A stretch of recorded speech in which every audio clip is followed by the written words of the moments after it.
അടുത്തതായിട്ട് നമ്മൾ ഡിസ്കസ് ചെയ്യാൻ പോകുന്ന ടോപ്പിക്കാണ് ഇക്വിവാലൻസ് റിലേഷൻസ്. ഒരു സെറ്റ് എ, അതിനകത്തുള്ള ഒരു റിലേഷനാണ് ആർ. നമുക്ക് തന്നിട്ടുണ്ടാവുക ആ റിലേഷൻ ആർ എന്ന് പറയുന്നത് ഇക്വിവാലൻസ് റിലേഷൻ ആണോ അല്ലയോ എന്ന് ചെക്ക് ചെയ്യുക. ഇങ്ങനെയുള്ള ക്വസ്റ്റ്യൻസ് ആയിരിക്കും KTUവിൽ മാത്തമാറ്റിക്കൽ ഫൗണ്ടേഷൻസ് ഫോർ കമ്പ്യൂട്ടിങ്ങിൽ 3 മാർക്കിൽ കൂടുതലായിട്ടും കണ്ടുവരുന്നത്. അപ്പോൾ നമുക്ക് എങ്ങനെയാണ് ഇക്വിവാലൻസ് റിലേഷൻ ആണോ എന്ന് ചെക്ക് ചെയ്യാൻ നോക്കാം. ഒരു റിലേഷൻ ഇക്വിവാലൻസ് ആവണമെങ്കിൽ അത് 3 കണ്ടീഷൻ സാറ്റിസ്ഫൈ ചെയ്യണം. ആ റിലേഷൻ റിഫ്ലെക്സീവ് ആയിരിക്കണം, അതുപോലെ അത് സിമെട്രിക് ആയിരിക്കണം, അതേസമയം അത് ട്രാൻസിറ്റീവ് ആയിരിക്കണം. ഒരു റിലേഷൻ റിഫ്ലെക്സീവും സിമെട്രിക്കും ട്രാൻസിറ്റീവുമാണ്. ഈ 3 കണ്ടീഷനും ഒരേ സമയം സാറ്റിസ്ഫൈ ചെയ്യുന്ന റിലേഷനെയാണ് നമ്മൾ ഇക്വിവാലൻസ് റിലേഷൻ എന്ന് പറയുന്നത്. നമുക്ക് ഒരു എക്സാമ്പിൾ വെച്ച് നോക്കി നോക്കാം. ഒരു റിലേഷൻ തന്നിട്ടുണ്ട്. എ എന്ന് പറയുന്ന സെറ്റ് 1 2 3 ആണ്. ഇതിലുള്ള റിലേഷൻ ആർ നമുക്ക് തന്നിട്ടുണ്ട്. 1 1 2 2 3 3 1 2 2 1 2 3 3 2 1 3 3 1. അപ്പോൾ നമുക്ക് ഈ റിലേഷൻ ഇക്വിവാലൻസ് ആണോ അല്ലയോ എന്ന് നമുക്കൊന്ന് ചെക്ക് ചെയ്ത് നോക്കാം. അപ്പോൾ എലമെൻറ്റ്സ് 1 2 3 ആണ്. അപ്പോൾ നിങ്ങളത് ആദ്യം തന്നെ വിചാരിക്കണം. നമ്മൾ കഴിഞ്ഞ ക്ലാസ്സിൽ പറഞ്ഞു എങ്ങനെയാണ് റിഫ്ലെക്സീവ് ആണോ എന്ന് നമ്മൾ ചെക്ക് ചെയ്യുന്നത്. ഒരു റിലേഷനകത്ത് സെയിം എലമെൻറ്റ്സ് തന്നെ സ്വയം മാപ്പ് ചെയ്യുകയാണെങ്കിൽ അത് റിഫ്ലെക്സീവ് ആയിരിക്കും. അതായത് 1 1നോട് തന്നെ മാപ്പ് ചെയ്യണം, 2 2നോട് തന്നെ, 3 3യോട് തന്നെ. അപ്പോൾ 1 1 2 2 3 3 ഈ 3 ഓർഡേഡ് പേഴ്സും ആറിനകത്തുണ്ടോ എന്ന് നമുക്ക് നോക്കി നോക്കാം. ഇത് നോക്കി നോക്കൂ. ഈ ആർ എന്ന് പറഞ്ഞ സെറ്റിൽ 1 1 2 2 3 3 അതായത് 1 1നോട് റിലേറ്റഡ് ആണ്, 2 2നോട് റിലേറ്റഡ് ആണ്, 3 3യോട് റിലേറ്റഡ് ആണ്. അപ്പോൾ ഈ 3 വന്നതുകൊണ്ട് ഇതെന്താണ്, റിഫ്ലെക്സീവ് ആണെന്ന് നമുക്ക് കിട്ടി.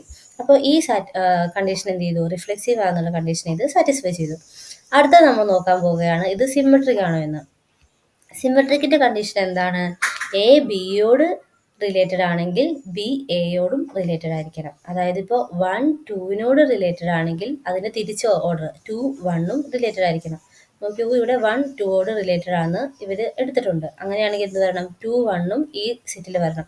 2 1 ഈ സെറ്റിൽ വന്നിട്ടുണ്ടല്ലോ. അപ്പോൾ ഇത് ഒരു കണ്ടീഷൻ കിട്ടി നമുക്ക്, സിമെട്രിക്കിൻ്റെ കിട്ടി. ഇനി അടുത്ത നോക്കിക്കോ, 2 3 ഇതിനകത്ത് വന്നിട്ടുണ്ട്. 2 3 വരുമ്പോൾ ഇതിൻ്റെ ഓർഡറുടെ എന്താ തിരിച്ച് എഴുതുക, റിവേഴ്സ് ഓർഡർ 3 2ഉം ഇതിനകത്തുണ്ട്. അപ്പോൾ 2 3 വന്നു, 3 2ഉം വന്നു. ഇനി 1 3 എടുത്തു നമ്മൾ, ഇതിൻ്റെ റിവേഴ്സ് ഓർഡർ എന്താ 3 1. അപ്പോൾ നോക്കി നോക്ക്, ഈ 3 എണ്ണം എടുക്കുമ്പോഴും ഇതിൻ്റെ എല്ലാം റിവേഴ്സ് ഓർഡറും ഇതിനകത്ത് ഈ റിലേഷനകത്ത് വന്നിട്ടുണ്ട്. നോക്കി നോക്കൂ, 1 3 എടുത്തു, 3 1 വന്നു. 2 3 എടുത്തു, അതിൻ്റെ റിവേഴ്സ് ഓർഡർ 3 2 വന്നു. അപ്പോൾ ഇത് സിമെട്രിക് ആണെന്ന് നമുക്ക് കിട്ടി. ഇനി അടുത്തത് നമുക്കിത് ട്രാൻസിറ്റീവ് ആണെന്ന് നോക്കി നോക്കാം. ട്രാൻസിറ്റീവ് ആവാനുള്ള കണ്ടീഷൻ എന്താണ്, എ ബിയോട് റിലേറ്റഡ് ആവണം, ബി സിയോട് റിലേറ്റഡ് ആവണം. അങ്ങനെയാണെങ്കിൽ എ എന്താ സിയോട് റിലേറ്റഡ് ആയിരിക്കും. എ ബിയും ബി സിയും ആറിലുണ്ടെങ്കിൽ എ സി ആറിലുണ്ടാവണം. ഇപ്പോൾ നോക്കി നോക്കൂ, 1 2നോട് വന്നു. അപ്പോൾ 1 2 ഞാൻ ആദ്യം ഒരു കണ്ടീഷനായിട്ട് എ ബി എന്ന് പറഞ്ഞ സെറ്റായിട്ട് എടുത്തു. ഇനി ഞാൻ 2 3 എടുത്തു ബി സി ആയിട്ട്. 1 2ഉം 2 3യും എടുത്തു. അങ്ങനെയാണെങ്കിൽ നോക്കി നോക്കൂ, 1 3 ഈ സെറ്റിലുണ്ടോ നോക്കുക.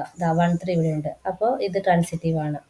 ഇനി വേറൊരെണ്ണം ഞാൻ 3 2ഉം എടുത്തു. 2ൽ തുടങ്ങുന്ന വേറെ സെറ്റ് 2 1ഉം എടുത്തു. 3 2ഉം 2 1ഉം. അങ്ങനെയാണെങ്കിൽ 3യും ഇവിടുത്തെ 1ഉം. 3 1 ഇവിടെ ഉണ്ടോ, ഇവിടെ ഉണ്ട്. അപ്പോൾ ഇത് ട്രാൻസിറ്റീവ് ആണ്. ഇങ്ങനെ ഓരോന്നും ചെക്ക് ചെയ്ത് നോക്കി നോക്കാം. എയും ബിയും സിയും ആയിട്ട് നമ്മൾ ഇതിലുള്ള ഓരോ എലമെൻസിനെ എടുത്തിട്ട് നോക്കി നോക്കാം. ഇപ്പോൾ 1 1 ഇതാണ് എ ബി എന്നുള്ളത് ഞാൻ എടുത്തു. 1 1 എടുത്തു. 1ൽ അവസാനിക്കുന്ന വേറെ സെറ്റ് അല്ല, 1 1 ഇങ്ങനെയല്ല, 1 2 എടുത്തു, 2 1 എടുത്തു. അങ്ങനെയാണെങ്കിൽ ഇവിടെ എ സി എന്താ 1 1, ഇവിടെ 1 1 ഉണ്ട്. അപ്പോൾ ഇത് ട്രാൻസിറ്റീവ് ആണ്. അപ്പോൾ ഇങ്ങനെ ഓരോന്നും നമ്മൾ നോക്കി വെക്കുക. അപ്പോൾ നമുക്കൊരു റിലേഷൻ തന്നിട്ടുണ്ടെങ്കിൽ ആ റിലേഷൻ റിഫ്ലെക്സീവും സിമെട്രിക്കും ട്രാൻസിറ്റീവും ആണെങ്കിൽ ഇങ്ങനെയുള്ള റിലേഷൻ നമ്മൾ പറയുന്ന പേരാണ് ഇക്വിവാലൻസ് റിലേഷൻ എന്ന് പറയുന്നത്. നിങ്ങൾക്ക് എന്തെങ്കിലും ഡൗട്ട് ഉണ്ടെങ്കിൽ ഒന്ന് കമൻറ്റ് ചെയ്ത് അറിയിക്കുക. നോട്ട് വേണമെന്നുണ്ടെങ്കിൽ ലിങ്ക് എന്ന് പറഞ്ഞ് കമൻ്റ് ഇടുക. ഞാൻ നോട്ട് ഷെയർ ചെയ്യുന്നതായിരിക്കും. അപ്പോൾ എല്ലാവർക്കും താങ്ക് യു.